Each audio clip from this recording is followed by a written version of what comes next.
తరబడి ఎన్ని మందులు వాడినా మీ మోకాల నొప్పులు తగ్గట్లేదా? ప్రాణ పెయిన్ క్లినిక్ లో అత్యాధునిక చికిత్స. తెలంగాణలో బీఆర్ఎస్ ఖాళీ కాబోతోందా? ఒక్కో ఎమ్మెల్యే సర్దుకుంటున్నారా? కనీసం కేసీఆర్ అంచనాలకు కూడా అందకుండా ఉందా? అంటే పరిస్థితులు అవుననే సమాధానం చెబుతున్నాయి.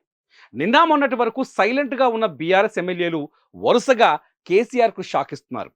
కేసీఆర్కు ఎంతో దగ్గర వ్యక్తిగా ఉన్న పోచారం శ్రీనివాసరెడ్డి కూడా కాంగ్రెస్ పార్టీలో చేరడంతో బీఆర్ఎస్ శ్రేణులు షాక్కు గురయ్యాయి. మరికొంతమంది ఎమ్మెల్యేలు కూడా ఇదే దారిలో కనిపిస్తున్నారు. పోచారం కాంగ్రెస్లో చేరిన మరుక్షణమే ఉప్పల్ ఎమ్మెల్యే బండారు లక్ష్మారెడ్డి కాంగ్రెస్ సీనియర్ నేత జానారెడ్డితో భేటీ అవ్వటం సెన్సేషనల్గా మారింది. త్వరలోనే లక్ష్మారెడ్డి సీఎం రేవంత్ రెడ్డిని కలుస్తారని తెలుస్తోంది. అయితే ఇప్పటికి మాత్రం తాను జానారెడ్డికి పుట్టినరోజు శుభాకాంక్షలు మాత్రమే చెప్పానని తెలిపారు లక్ష్మారెడ్డి. తెలంగాణ ఏర్పాటుకు ముందు లక్ష్మారెడ్డి కాంగ్రెస్ పార్టీలోనే ఉన్నారు.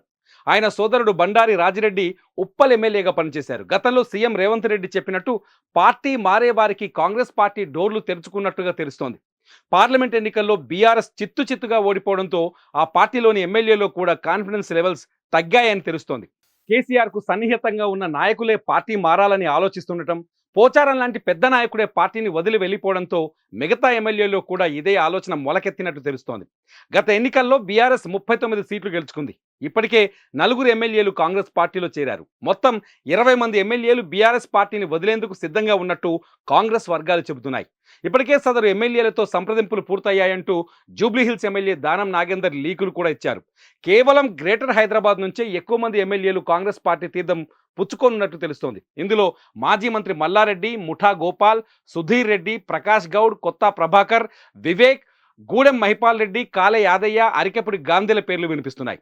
కేసీఆర్ సొంత జిల్లా మెదక్ నుంచి 3 ఎమ్మెల్యేలు పార్టీ మారేందుకు సిద్ధంగా ఉన్నారంటున్నారు. ఇందులో ఓ సీనియర్ ఎమ్మెల్యే కేబినెట్లో చోటు అడుగుతున్నట్టుగా తెలుస్తోంది. మహబూబ్ నగర్ జిల్లా నుంచి 2 బీఆర్ఎస్ ఎమ్మెల్యేలు ఇప్పటికే రేవంత్ రెడ్డితో మాట్లాడుతున్నట్టు తెలుస్తోంది. ఎమ్మెల్యేలు మాత్రమే కాదు, ఎన్నికల్లో ఓడిపోయిన సీనియర్ నాయకులు కూడా కొంతమంది రేవంత్ రెడ్డిని కలిసేందుకు ప్రయత్నిస్తున్నారు. మాజీ మంత్రి ఎర్రబెల్లి దయాకర్ రావు ఇప్పటికే సీఎం రేవంత్ రెడ్డితో మాట్లాడేందుకు ప్రయత్నిస్తున్నట్టు తెలుస్తోంది. అయితే పార్టీలో చేరేందుకు సుముఖత చూపిస్తున్న ఎమ్మెల్యేలంతా ప్రభుత్వంలో ఏదో ఒక పదవిని కోరుకుంటున్నట్టు సమాచారం. ఇదిలా ఉంటే బీఆర్ఎస్ ఎల్పీని కాంగ్రెస్లో విలీనం చేసేందుకు ప్రయత్నాలు జరుగుతున్నాయనే చర్చ కూడా రాజకీయ వర్గాల్లో కనిపిస్తోంది. ఎన్నికల్లో 39 సీట్లు గెలుచుకుంది బీఆర్ఎస్. అందులో కంటోన్మెంట్ ఎమ్మెల్యే రోడ్డు ప్రమాదంలో కన్నుమూయటంతో అక్కడ జరిగిన ఉప ఎన్నికను కాంగ్రెస్ పార్టీ మళ్లీ గెలుచుకుంది. దీంతో బీఆర్ఎస్ ఎమ్మెల్యేల సంఖ్య 38కి చేరింది. పార్లమెంట్ ఎన్నికలకు ముందు దానం నాగేందర్, కడియం శ్రీహరి, తెల్లం వెంకట్రావు కాంగ్రెస్లో చేరారు. తాజాగా పోచారం శ్రీనివాసరెడ్డి కాంగ్రెస్లో చేరారు. త్వరలో ఉప్పల్ ఎమ్మెల్యే కూడా కాంగ్రెస్ పార్టీలో చేరతారని తెలుస్తోంది. మరో 18 మంది ఎమ్మెల్యేలు బడ్జెట్ సమావేశాలకు ముందే కాంగ్రెస్ పార్టీ తీర్థం పుచ్చుకుంటారని సమాచారం. అయితే మొత్తం 25 మంది ఎమ్మెల్యేలు కాంగ్రెస్ పార్టీలో చేరితే పార్టీ ఫిరాయింపుల చట్టం వర్తించదు. ఈ నేపథ్యంలోనే మిగతా ఎమ్మెల్యేలతో కూడా సంప్రదింపులు జరుపుతున్నట్టుగా తెలుస్తోంది. జూలై 2వ వారం నుంచి జరిగే బడ్జెట్ సమావేశాల్లోపు ఈ ప్రక్రియను పూర్తి చేస్తారని కాంగ్రెస్ పార్టీ నుంచి సమాచారం అందుతోంది. సుమన్ టీవీలో మీ పర్సనల్ అండ్ బిజినెస్ ప్రమోషన్స్ కోసం కింది నెంబర్కి కాంటాక్ట్ చేయండి.